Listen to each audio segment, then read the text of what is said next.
Replay, ça s'est passé sur Radio Antasia. Radio Antasia.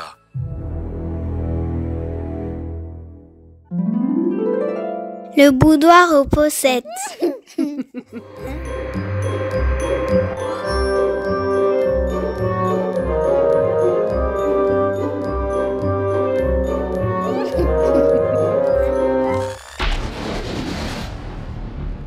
Et oui les amis, il est 11h15 passé et maintenant on est bien place au boudoir aux poussettes avec notre merveilleuse Lounaya. Coucou Lounaya. Coucou. Ça va bien? Ça va et toi? Oui, ça fait plaisir. Hein. Après Coralia Mira, eh bien place à Lounaya autour de la magie de la lune, n'est-ce pas? Voilà, ouais. Alors attention, parce que je ne sais pas si tu as fait attention sur le PDF, il y a un petit 1 à la fin. Ah non, j'ai pas fait attention. Et bien parce qu'en fait, j'ai décidé de vous parler de ça sur 2 chroniques. C'est-à-dire que là, on va parler de la lune d'un point de vue astronomique, et aussi astrologique d'ailleurs, et magique, mais ça va être beaucoup de théorie parce que je pense que pour bien comprendre les énergies qui sont liées à la lune, il faut aborder tout ce qui la concerne en fait avant. Et du coup, le mois prochain, je vous fais un PDF spécial avec des poussettes que liées à la lune. Waouh! Donc c'est une chronique en 2 parties. Donc il faut écouter celle-ci et après coup se connecter à celle d'après du mois d'après. Voilà, si on veut l'avoir la totale. D'accord, mais c'est que du bonheur. Hein. Donc ça promet du bouillon les amis. Et que de belles choses ce matin. Après c'est le cas tous les matins, on est d'accord, hein, tous les dimanches. Mais c'est vrai que là ce matin c'est magique. Et puis en plus, c'est pas anodin, hein, parce qu'aujourd'hui, c'est la pleine lune rose. Oui, elle est ce soir, elle est déjà plus loin là. Elle était là, attention. Ah, ça c'est un truc dont je vais parler aussi. Oui, parce que il y a plusieurs. Alors, ça dépend comment on fait le calcul. Moi, j'utilise une application personnellement et elle m'a dit que c'était aujourd'hui. Donc, oui, c'est aujourd'hui à 2h et quelques du matin. Oui, mais que l'énergie... Voilà, avec l'énergie autour du signe était jusqu'à ce soir. Hein. Oui, non, mais de toute façon, l'énergie autour de la pleine lune, d'un point de vue général, elle est 3 jours avant, 3 jours après. Oui. Donc ça, au niveau énergétique, ça ne change rien. Et c'est vrai qu'il y a beaucoup de gens qui, quand on dit pleine lune du jour, ils pensent la nuit qui va commencer ce jour-là. Mais non, ça peut être la nuit précédente. Donc là, si on veut la voir vraiment, la regarder au moment où elle est pleine, à la minute près, là, c'était exactement... Alors, ça dépend des sites. Hein. Ils ne donnent pas tous la même heure, mais entre 2h et 2h30 du matin, on va dire. Il y en a, c'est 2h15, 2h23 du matin. Enfin, ça dépend. Mais en tout cas, aux alentours de 2h du matin, la nuit dernière, elle était totalement pleine. Là, elle est dans sa phase, décroissante, mais c'est pas grave. On reste dans les énergies. Alors, c'est un PDF qui fait 9 pages, d'accord ? Oui. Donc, je vais parler d'abord de la Lune d'un point de vue astronomique et astrologique, ensuite d'un point de vue magique, et tout à la fin, parce que quand même, c'est le boudoir aux poussettes, j'ai mis une petite poussette spéciale pour la Lune rose que j'ai créée, justement pour les énergies dans lesquelles on est aujourd'hui et encore pour quelques temps. Voilà. Donc, d'ailleurs, alors j'ai commencé justement en vous parlant de cette pleine lune rose puisque on est en plein dedans, donc autant en parler. Alors, il faut savoir que elle s'appelle comme ça. C'est pas lié à sa couleur, hein, elle n'est pas rose dans le ciel. On la nomme ainsi parce que c'est l'époque où fleurit le phlox en Amérique du Nord. Alors, on sait que c'est pas forcément une fleur qu'on connaît, mais c'est une fleur qui existe vraiment. D'ailleurs, sur le PDF, je vous ai mis une illustration de cette fleur. Et en Chine, elle porte le nom de la lune des pivoines et dans la tradition wiccan, c'est la lune des graines. Donc cette année, elle a donc lieu aujourd'hui, son apogée la nuit dernière autour de 2h du matin. Donc elle se produit au printemps, alors que la nature renaît après l'hiver. C'est cette lunaison nous confronte à notre propre renaissance. Chaque année, la lune rose invite à la guérison, à l'épanouissement émotionnel et au renouveau. À l'image des fleurs qui s'épanouissent sous sa lueur, elle symbolise le nouveau départ et le cycle de la croissance, de la floraison au flétrissement et à la nouvelle floraison. La pleine lune d'avril reflète la résilience et la transformation, rappelant que même après les périodes les plus difficiles, il est possible de s'épanouir et de prendre un nouveau départ. Elle révèle la beauté de chaque chose et dans chaque geste. Voilà pour cette pleine lune. Alors, ensuite, je vais vous parler des phases de la lune. Alors, vous les connaissez certainement, mais je vous fais un petit rappel quand même. Il y en a 8. Donc, la nouvelle lune, la lune n'est pas visible. Alors, je vous ai mis des illustrations partout sur mon PDF. Ah oui, d'ailleurs, pour information, certaines illustrations que j'ai dessinées, je vous les mettrai dans le chat pour que vous puissiez comprendre ce que je dis, parce que sinon il y a certaines choses un peu théoriques, si on les voit pas, c'est dur à appréhender. Voilà. Alors ceux qui sont à l'écoute et qui sont pas sur le chat, je vous conseille de vous connecter. Donc voilà, donc on a la nouvelle lune qui n'est donc pas visible. Ensuite on a le premier croissant, puis le premier quartier, la lune gibbeuse croissante, la pleine lune, la lune gibbeuse décroissante. Donc là, c'est la phase dans laquelle elle est rentrée actuellement, puisque la pleine lune va maintenant décroître. Le dernier quartier et le dernier croissant. Et après, on retourne sur la nouvelle lune, etc., etc. C'est un cycle sans fin. Après, je vous parle un petit peu de la lune. Alors, j'avais abordé un petit truc qui a déjà été grandement abordé par Yabi. Là, j'ai fait un tout petit topo. Yabi vous en parlera certainement bien mieux que moi sur la lune vide de course. J'ai mis une petite phrase juste pour rappel parce que j'avais envie de traiter un peu tout ce qui concerne la lune de façon synthétique, évidemment, parce que sinon, c'est pas un PDF, ça sera un roman, enfin un livre. Donc, la lune vide de course, pour ceux qui ne savent pas ce que c'est lorsque la lune se trouve entre deux constellations, en fait, dans le ciel, qu'elle change de signe astrologique et que du coup, elle est un petit peu dans un néant énergétique. Et ça, Yabillon vous le dirait aussi, qu'il n'est pas conseillé de pratiquer lors de ces moments-là. Alors d'ailleurs, je vais vous mettre sur le chat un lien, parce que c'est pas forcément évident de savoir quand est-ce que la lune est vide de course. Est-ce que je peux faire un tirage de cartes? Est-ce que je peux faire ceci, cela, etc. Ensuite, donc... alors on va repartir sur l'aspect vraiment astronomique de la Lune, le périgée de la Lune. On connaît souvent le mot apogée, mais pas trop le mot périgée. Ça, en fait, c'est le point où l'orbite lunaire amène la Lune au plus proche de la Terre, et lorsqu'elle est au plus petit rayon de son orbite, en fait. Et donc, c'est là qu'on va la voir plus grosse que d'habitude, tu vois. Et l'apogée de la Lune, c'est justement l'inverse. C'est lorsqu'il y a la plus grande distance qui la sépare de la Terre. Et donc, elle est sur le long de son orbite. Parce que son orbite, si vous ne savez pas, elle n'est pas ronde autour de la Terre. C'est une ellipse. Alors justement, là, je vais vous mettre une petite illustration dans le chat. Hop, ça, je vous l'envoie. Voilà, ça, c'est le petit truc que j'ai dessiné qui est dans mon PDF, qui illustre l'apogée et le périgée de la Lune. Voilà. Ensuite, on a les constellations du zodiaque, justement. Donc, ce sont les groupes d'étoiles auxquels l'homme a donné des noms, Bélier, Taureau, Gémeaux, etc. Et les signes du zodiaque, ils sont découpés. Donc ça, c'est l'homme qui a réalisé ce découpage pour matérialiser les signes du zodiaque en 12 parties égales de 30 degrés dans le ciel, qui démarre au printemps, c'est le point vernal, avec le signe du Bélier.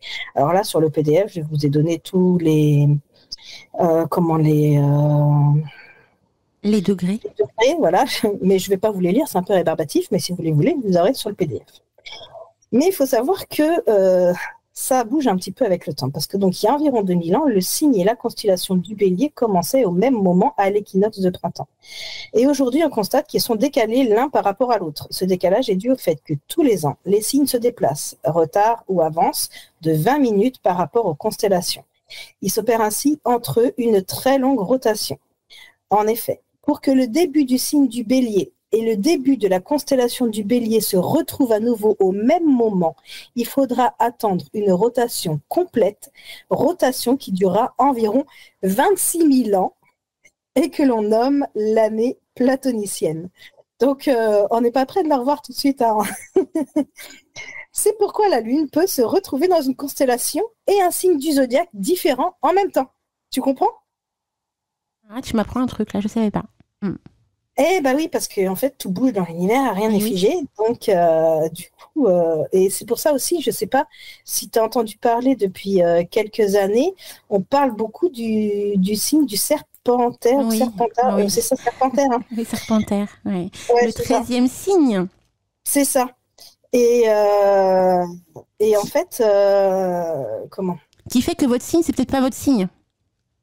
Parce qu'il y a ce 13e signe, justement. Voilà, c'est ça.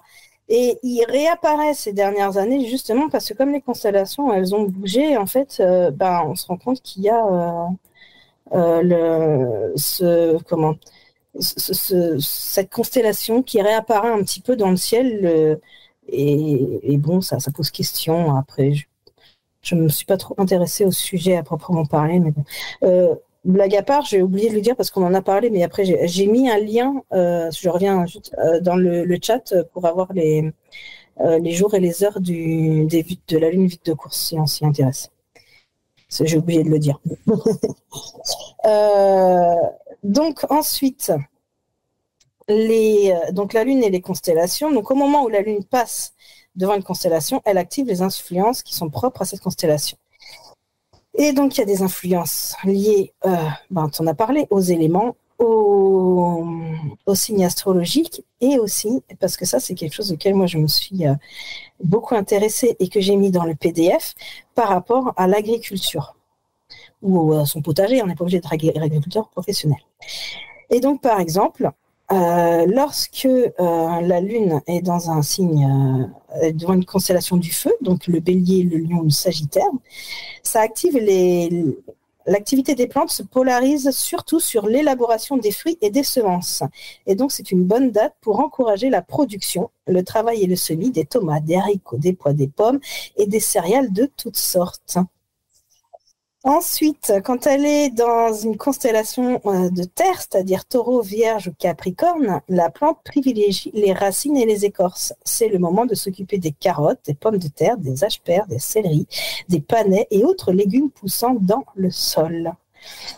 Ensuite, lorsqu'elle est devant une constellation d'un signe d'air, comme le Gémeaux, la Balance et le Verseau, la partie fleur de la plante est prioritaire. C'est pourquoi les légumes fleurs, tels que les choux-fleurs et les artichauts, et les fleurs ornementales seront privilégiés à cette époque.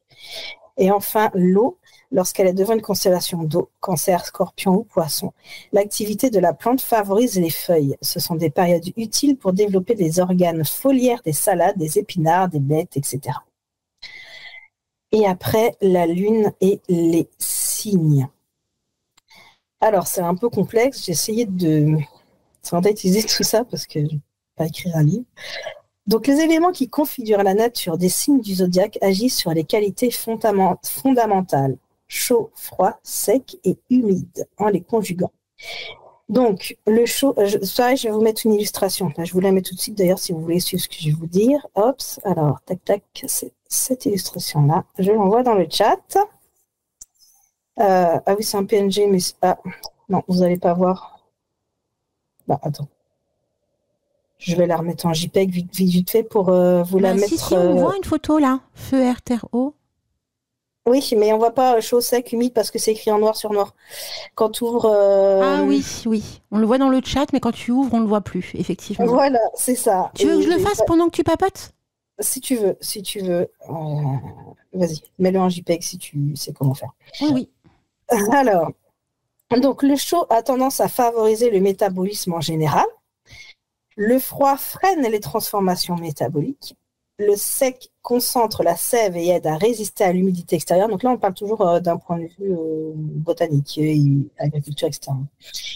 Et l'humide aide à répartir les principes nutritifs dans la plante. En intervenant sur les plantes, on augmente ou on diminue les effets précédents. Par exemple, pour limiter un effet de sécheresse, on binera le sol en signe d'eau, froid et humide. Donc sec et chaud, c'est le feu. Froid et sec, c'est l'élément terre. Chaud et humide, c'est l'élément air. Et humide et froid, c'est l'élément eau. Voilà. Alors après, on va parler des nœuds lunaires. Alors là, pareil, je vais vous mettre une illustration. Celle-ci est en JPEG, donc il n'y aura pas de souci. Merci pour la petite illustration JPEG, Alina. Hop, ça. Et je vous envoie l'illustration pour les nœuds lunaires. Donc les nœuds lunaires, c'est 2 très courtes périodes pendant la lunaison.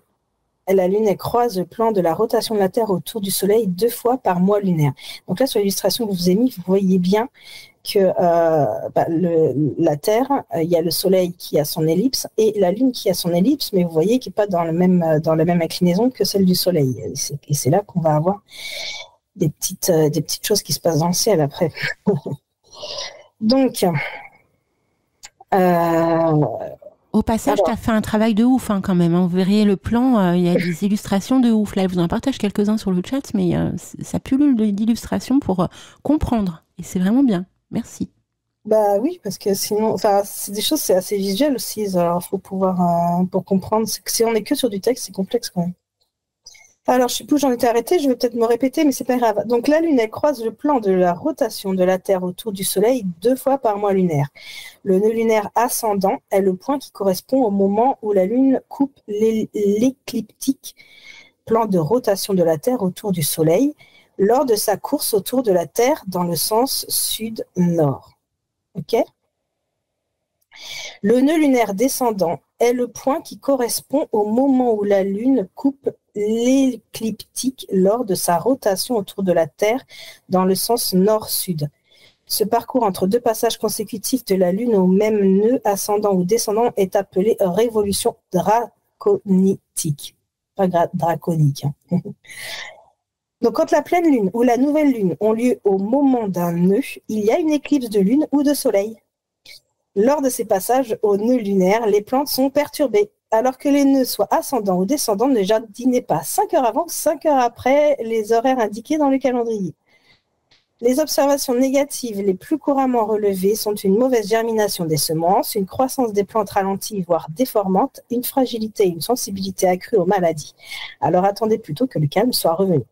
Et alors, moi je vais rajouter aussi quelque chose, parce qu'il y en a beaucoup qui font l'amalgame entre lune ascendante, lune descendante, et lune montante et lune croissante et décroissante. Tu vois ce que je veux dire ou pas ? Ah, totalement, mais c'est très bien que tu en parles, oui, tout à fait. Par rapport à la phase lunaire. Est-ce que c'est la même chose ? Là, par exemple, la pleine lune a eu lieu, donc on est dans la phase décroissante de la Lune. C'est-à-dire que, comme je le dis, on va passer en lune gibbeuse décroissante, le quartier décroissant, et croissant, décroissant, le dernier croissant. Donc là, on est sur la phase décroissante de la Lune. Et ça, c'est l'aspect qu'on voit dans...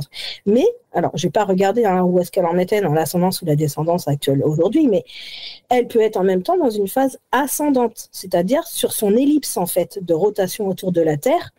C'est ça la différence entre ascendance et descendante, montante, croissante et décroissante. Et il ne faut pas faire l'amalgame, surtout en magie, parce que il va y avoir des rituels qu'on va vous dire, il faut le faire en lune croissante ou en lune ascendante ou en lune descendante. Et ben, ça ne veut pas dire qu'il faut attendre que la lune soit croissante ou que la lune soit décroissante. C'est pas la même chose. Tu vois ce que je veux dire ? On se réfère au nœud. Voilà, exactement. Et donc là, il faut regarder sur un site qui va vous dire quel est le moment de danse ou de la descendance donc voilà, c'est pour ça que je voulais faire la petite précision. Et bien justement, on va passer à la partie magie de la Lune. Là, on a fini avec l'astronomie.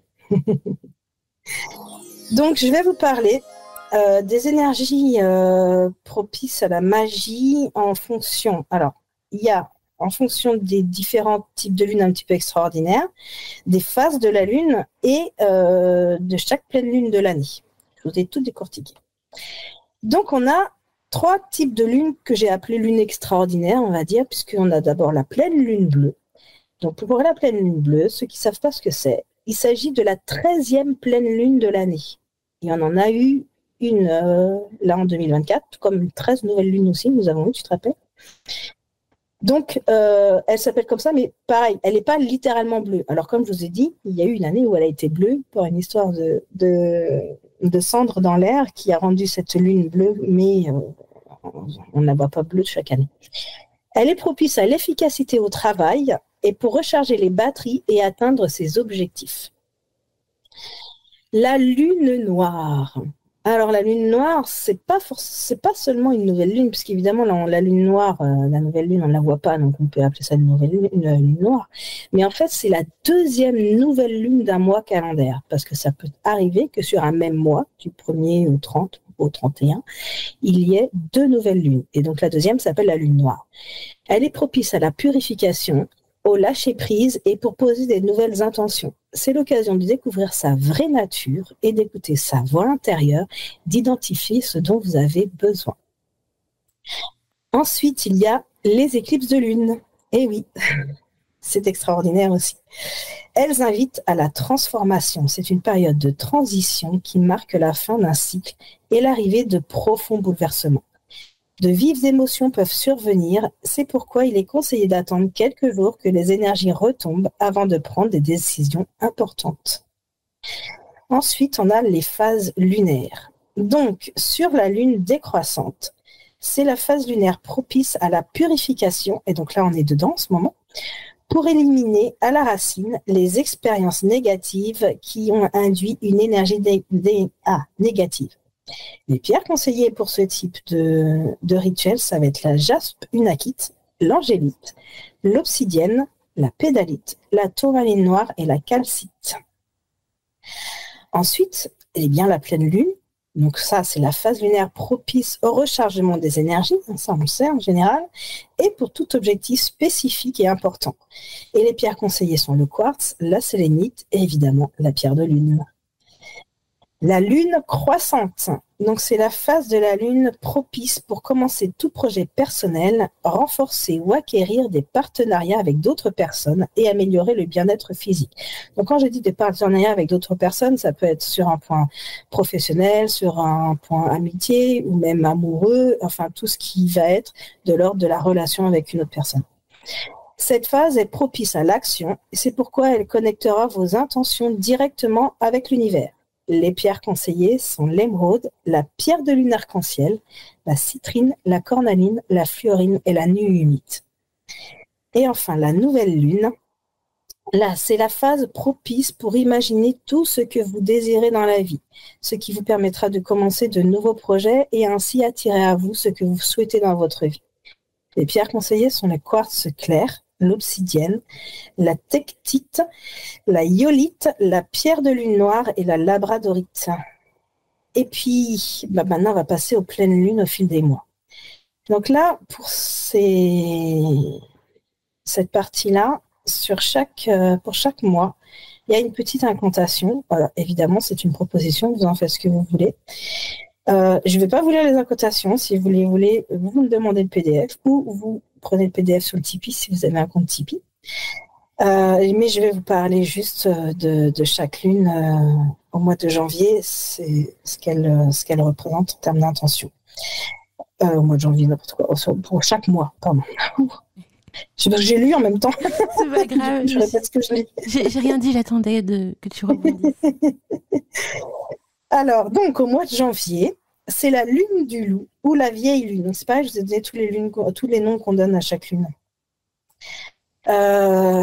Donc, c'est une lune qui permet d'exprimer votre gratitude pour la nourriture opulente et la réserve d'eau potable, tout en priant pour les plus démunis. Ensuite, au mois de février, c'est la lune des neiges ou la lune de la faim. Alors, faim, F-A-I-M, pas F-I-N. Faim, comme manger. Alors, c'est le moment d'honorer votre propre beauté ainsi que vos talents. Pour le mois de mars, c'est la lune du ver, V-E-R, pas les vers de terre, c'est la matière, et la lune de la sève. Remémorez-vous ce que vous avez remis à plus tard et essayez d'atteindre vos objectifs. Avril, donc c'est la lune rose, lune de pivoine ou lune des graines. Ça, on en a déjà parlé. Saluez l'influence de la lune en offrant un sourire à vos voisins, une gentille parole à un ami. Les doux gestes et belles intentions sont mises à l'honneur, sans oublier une délicate attention pour vous-même. C'est aujourd'hui. Au mois de mai, c'est la lune des fleurs, ou la lune laiteuse, ou la lune de la plantation du maïs. Remerciez l'univers pour tous les aspects positifs de votre vie. C'est le moment idéal pour être pleinement présent et accepter ses récompenses. Au mois de juin, c'est la lune des fraises ou la lune des roses. Donc là, c'est pas la couleur, mais la fleur. Prenez le temps de savourer pleinement les délices de la vie, les petits plaisirs comme les grandes satisfactions. Au mois de juillet, c'est la lune de l'orignal ou la lune du tonnerre. Restez centrés, mais soyez ouverts aux transformations et à la nouveauté. La clarté pourrait être une force révélatrice. Prêtez attention aux éventuels changements d'énergie et de direction. Alors, je vais faire un petit truc que je n'ai pas mis dans le PDF, mais une petite info en plus.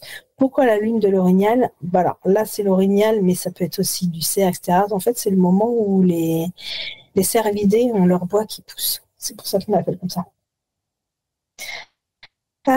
Au mois d'août, c'est la lune de l'esturgeon ou la lune du maïs vert.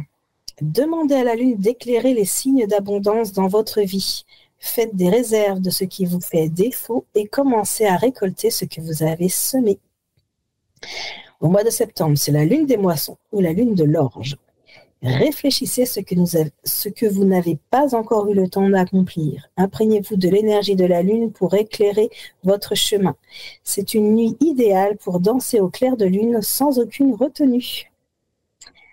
Au mois d'octobre, c'est la lune des chasseurs, la lune du voyage. Cette lune peut vous aider à repérer ce dont vous aurez besoin pour l'hiver. Quoi que vous traversiez à ce moment-là, puisez dans votre réserve pour offrir à votre âme douceur et encouragement. Prenez un moment pour rendre hommage à ceux qui vous ont nourri et inspiré sur votre route. La lune des chasseurs nous rappelle que rien n'est achevé. Ne perdez pas une seule journée, mais prenez un instant. Et là, je ne veux pas vous le dire, parce que c'est pour dire la phrase que je ne vous dirai pas. Si vous voulez la savoir, vous savez ce qu'il faut faire. Au mois de novembre, c'est la lune du castor ou la lune du givre. Un moment propice pour un bain de lune. Détendez-vous, abandonnez-vous au pouvoir de la lune et recevez son énergie équilibrante. Et enfin, le mois de décembre, c'est la lune froide ou la lune des longues nuits. Prenez le temps de réchauffer votre âme au clair de lune en attendant que l'air chaud du printemps vous réchauffe le visage. Et puis maintenant, on va passer à la spell jar que je vous ai réalisée. Alors, juste pour rebondir sur toutes ces merveilleuses informations, sachez que dans le PDF, il y a également de magnifiques formulations qui sont reliées, que tu as mises. Hein. Et qui retranscrit bien l'ambiance et l'énergie de chaque pleine lune. Donc c'est très très beau, je suis en train de les lire, là, c'est très très beau. Oui, c'est des petites incantations qui sont proposées, hein, parce que comme je dis toujours, vous en faites ce que vous voulez, vous pouvez changer des mots, dire les choses à votre façon. Et voilà, si vous voulez faire parce qu'un rituel de lune, c'est pas forcément un truc qui va durer des heures, ça peut être regarder la lune et faire une petite prière avec le cœur, et ça peut être suffisant si c'est ce qui vous convient. On est d'accord, oui. Alors, cette spell jar, c'est une spell jar de renouveau pour la lune rose que je vous ai concoctée. Et donc pour ça, il va vous falloir une petite fiole en verre, évidemment, que vous pouvez refermer, sinon c'est pas une spell jar. Du gros sel, donc là pour la protection et la conservation. Donc, je dis toujours, je mets toujours du gros sel au fond pour éviter aussi, c'est pour ça que je parle de conservation, lorsqu'on met des éléments comme des plantes, pour éviter que ça pourrisse. Si jamais il y a encore de l'humidité dedans, le sel va l'absorber et ça permet à la spell jar d'exister longtemps. Alors c'est pareil, j'ai essayé de trouver des éléments qui ne sont pas compliqués à trouver autour de nous. De l'écorce de cerisier, donc ça c'est pour l'équilibre. Alors, une photo ou une image d'un fan. Donc ça, c'est pour symboliser le renouveau, la clarté et la pureté. Du thym séché, qui symbolise aussi le renouveau.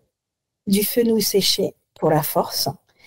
Une petite pierre de quartz transparente pour activer les choses. Et de la cire rouge. Le fenouil séché, c'est pas forcément un bout de fenouil que vous allez acheter au supermarché. Ça peut être, en tout cas, je sais qu'en Bretagne, il y en a énormément du fenouil qui pousse sur les bords de route. Ça sent merveilleusement bon. Ça peut être des feuilles de fenouil, voilà, mais ça se trouve facilement. Alors, c'est pas compliqué. Dans votre fiole, vous allez d'abord mettre le gros sel au fond, et puis vous allez ajouter les éléments, donc l'écorce de cerisier, le thym, le fenouil et la pierre de quartz transparente. Évidemment, pour chaque élément, vous pensez à l'énergie et à l'intention qui est associée, que je vous ai mis dans le PDF. Et puis vous collez la petite image ou votre photo, ce que vous avez choisi qui représente le fond sur la fiole, et vous la fermez et vous cachetez la fiole avec la cire rouge en disant: Lune rose, dans la clarté de tes énergies, Je te demande de m'aider à entamer une période de renouveau qui me sera propice et bénéfique pour l'avenir. Que tes énergies bénéfiques,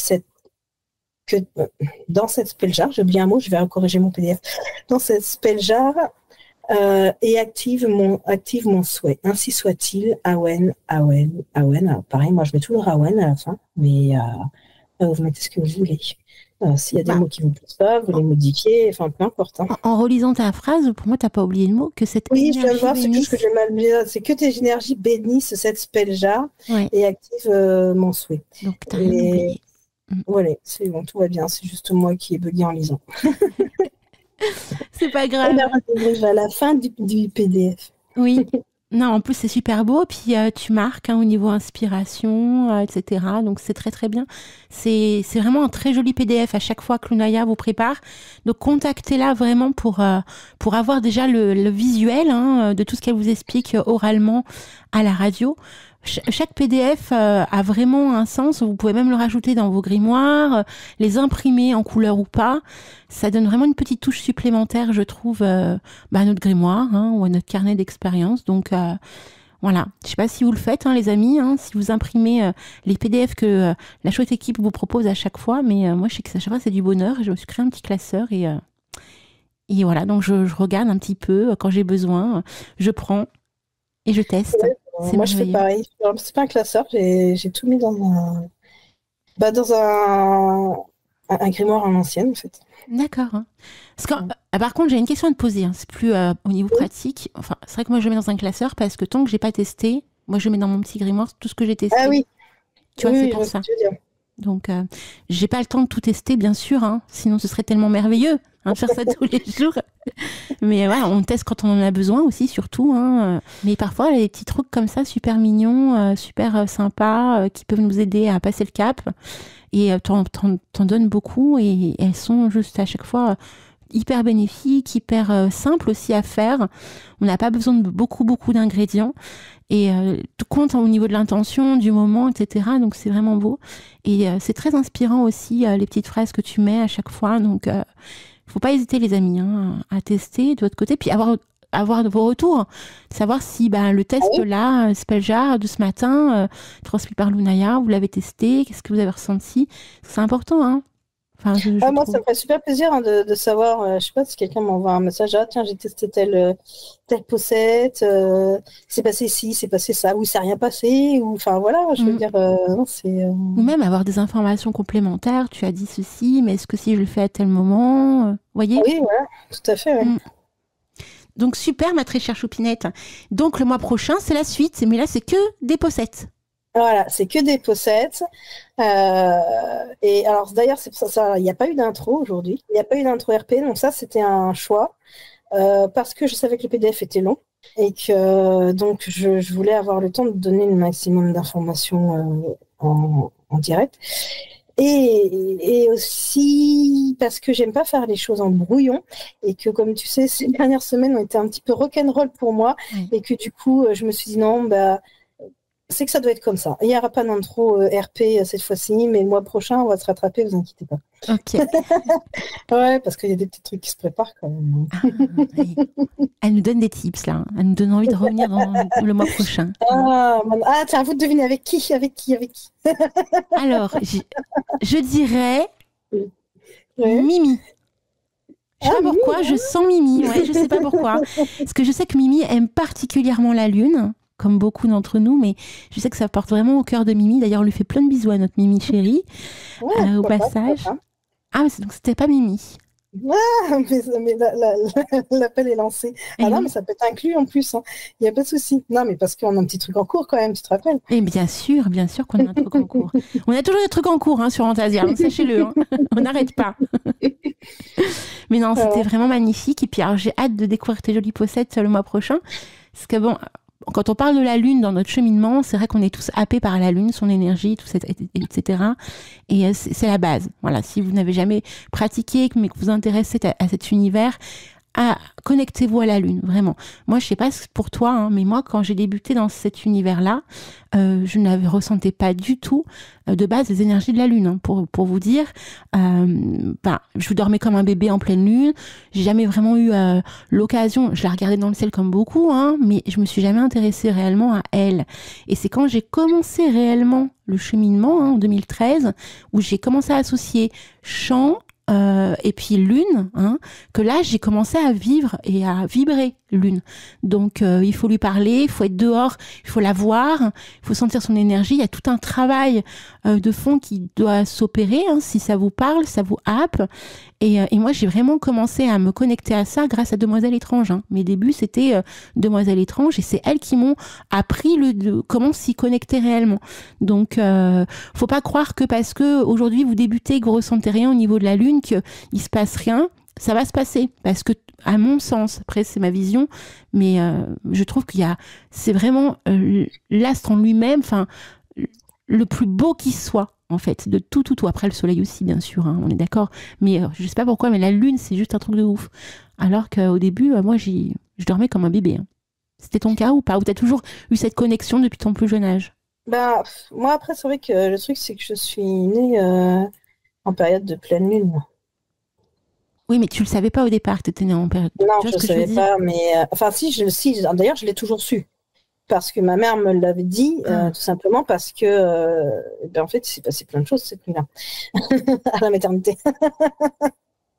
en fait. Mais c'est surtout que je pense ce qui est important, c'est la prise de conscience. Oui. Et que ce soit pour la lune ou autre chose, en fait. À partir du moment où tu prends conscience de quelque chose dans ta vie, et c'est là que du coup, tu y fais plus attention.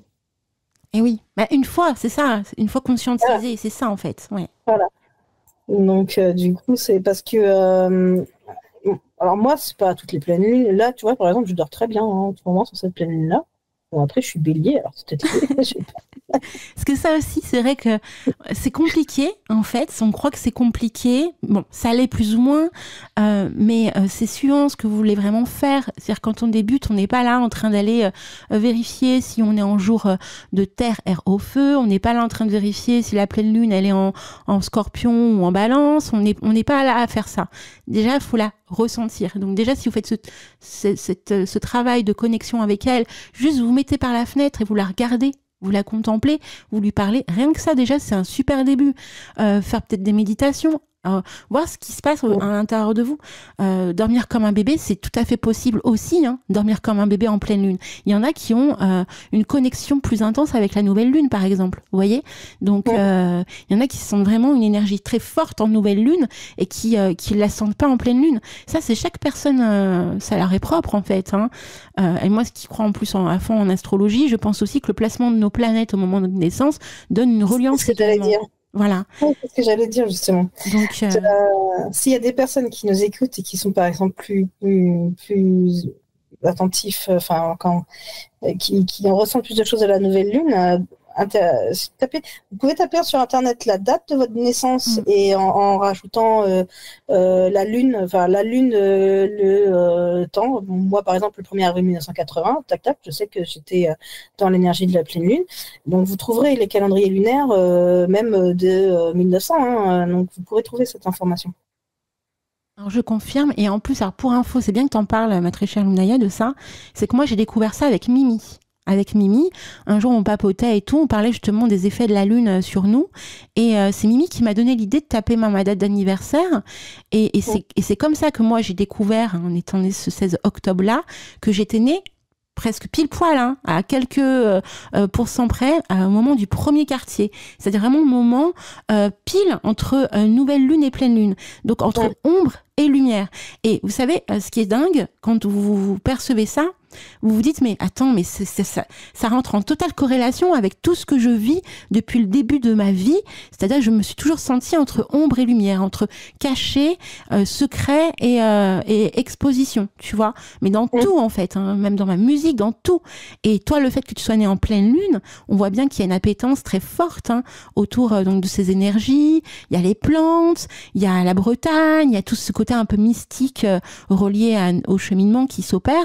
Donc, à aller faire un tour pour voir à quel moment la lune a été positionnée quand vous êtes né. Hein. Parce que ça, on le voit pas forcément, on le voit pas dans un thème natal, ou alors je suis encore pas suffisamment élevée au niveau d'évolution dans le décortiquage, mais ça, je l'ai jamais vu en fait.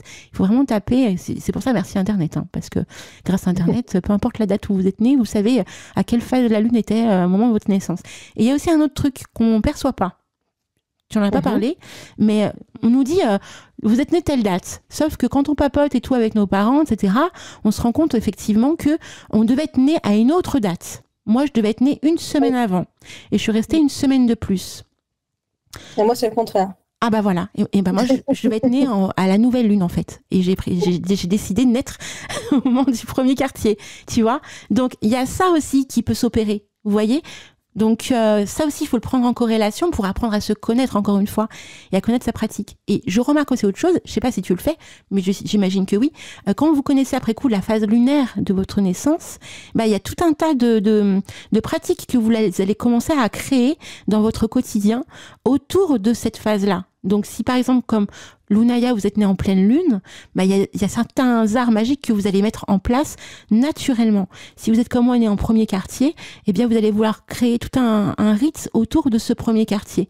Et là, ça va vous apprendre à vous connaître, à connaître ce qui émane de votre magie, etc. Et c'est vachement beau, je trouve. Et même plus loin que votre magie, c'est à vous connaître tout court. En tant qu'énergie pure, parce qu'on est tous de l'énergie, hein, d'accord ? C'est clair. Matérialisé dans la matière, mais 99,9% de notre corps, c'est de l'énergie. Oui. C'est vrai, hein, c'est scientifique ça. Je l'avais partagé ça d'ailleurs, je crois. J'avais fait une petite bulle là-dessus sur la radio une fois. Je sais pas si tu te rappelles, j'avais lu un petit passage d'un livre que je lisais à ce moment-là qui m'avait tellement frappé là-dessus que je l'avais partagé, je te l'avais enregistré pour que tu... Je sais pas si tu l'avais passé d'ailleurs. Tout ce que vous me passez, je le passe. Alors j'ai dû le passer, mais je m'en souviens pas. C'était quand ? C'était l'année dernière. C'était sur le livre de Natacha Calestrémé, le premier qu'elle a écrit qui s'appelle Les clés de votre énergie. Tu me l'avais passé pour une émission du dimanche matin ? C'est possible, je ne me rappelle plus. Mais j'avais fait juste un petit vocal qui durait peut-être 2 minutes, tu vois, mais que je t'avais envoyé. Mais en tout cas, tout ce que les enchanteurs me transmettent, je transmets à l'antenne. Donc, j'ai dû le passer. Quand, je sais plus, hein, parce que là, ma mémoire, mais oui, ça doit être quelque part. Ouais, ça a dû être passé. Ouais, mais elle parlait justement que d'un point de vue purement scientifique, nous sommes 99,9% d'énergie. Le reste, c'est la matière. Mais sinon, nous ne sommes que de l'énergie. C'est pour ça que si on se connecte aux énergies, nous avons la capacité de nous connecter aux énergies de l'univers puisque nous sommes énergie. Nous sommes des poussins d'étoiles. Voilà. Un énorme merci à toi, hein, Lunaya, franchement, pour cette super rubrique. On a hâte d'être au mois prochain pour avoir la suite, pour voir les jolies poussettes. Voilà. Voilà. Il y en a déjà une là. Je fais parce que quand même, je vais en mettre une quand même. Hein.